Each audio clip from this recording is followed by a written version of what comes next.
2025 ಇಸ್ವಿಯಲ್ಲಿ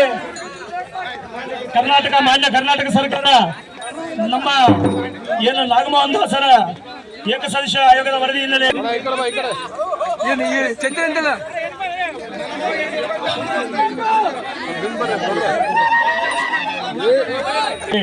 ಈಗೆಲ್ಲ ನಮ್ಮ ಅಲೆಮಾರಿ ಬಂಧುಗಳೇ, ನಾವು ಇಷ್ಟೊತ್ತಿನವರೆಗೂ ಶಾಂತಿಯುತವಾಗಿ ಪ್ರತಿಭಟನೆ ಮಾಡ್ಕೊಂತ ಬಂದಿದ್ದೇವೆ. ಈಗ ವಿಷಯ ತಿಳ್ಕೋಬೇಕು ಎಲ್ಲರೂ. ಈಗ ಎಷ್ಟೋ ಜನಕ್ಕೆ ನಮ್ಮ ಅಲೆಮಾರಿ ಸಮುದಾಯಕ್ಕೆ ಎಷ್ಟೋ ಜನಕ್ಕೆ ಗೊತ್ತಿಲ್ಲ, ಆದರೆ ಒಂದು ಅಭಿಮಾನ ಮತ್ತೆ ನಮ್ಮ ಅಲೆಮಾರಿಗಳಿಗೆ ಅನ್ಯಾಯ ಆಗಿದೆ ಅಂತ ನಾಯಕರುಗಳು ಹೇಳಿದಾಗ ಇಷ್ಟ ಜನ ಎಲ್ಲ ಬಂದು ಕೂಡಿದ್ದೀರಿ. ವಿಶೇಷವಾಗಿ ಈ ಒಂದು ಬ್ಯಾನರ್ ಅನ್ನ ಇಲ್ಲಿ ಇಟ್ಕೋಬೇಕು. ಬ್ಯಾನರ್ ಅನ್ನ ಇಲ್ಲಿ ಮಾಡ್ತಾ ಇದ್ದೇವೆ. ಕರ್ನಾಟಕ ಸರ್ಕಾರದ ವಿರುದ್ಧವಾಗಿ ಹೋರಾಟವನ್ನ ಮಾಡ್ತಾ ಇದ್ದೇವೆ.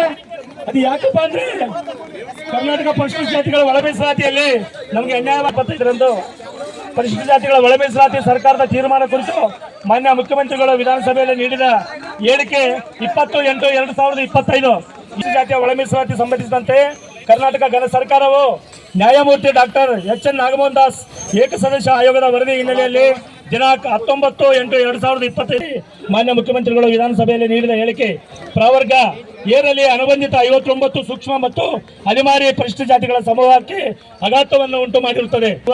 ಒತ್ತಡದಲ್ಲಿರುವ ಸರ್ಕಾರವು 101 ಪರಿಶಿಷ್ಟ ಜಾತಿಗಳಿಗೆ ಸೂಕ್ತ ಪ್ರತಿನಿತ್ಯ ಕಲ್ಪಿಸುವ ನಿಟ್ಟಿನಲ್ಲಿ ಮೀಸಲು ಪ್ರಮಾಣವನ್ನು ಎಚ್ಚರಿಕೆಯಿಂದ ನಿಗದಿಪಡಿಸಬೇಕು.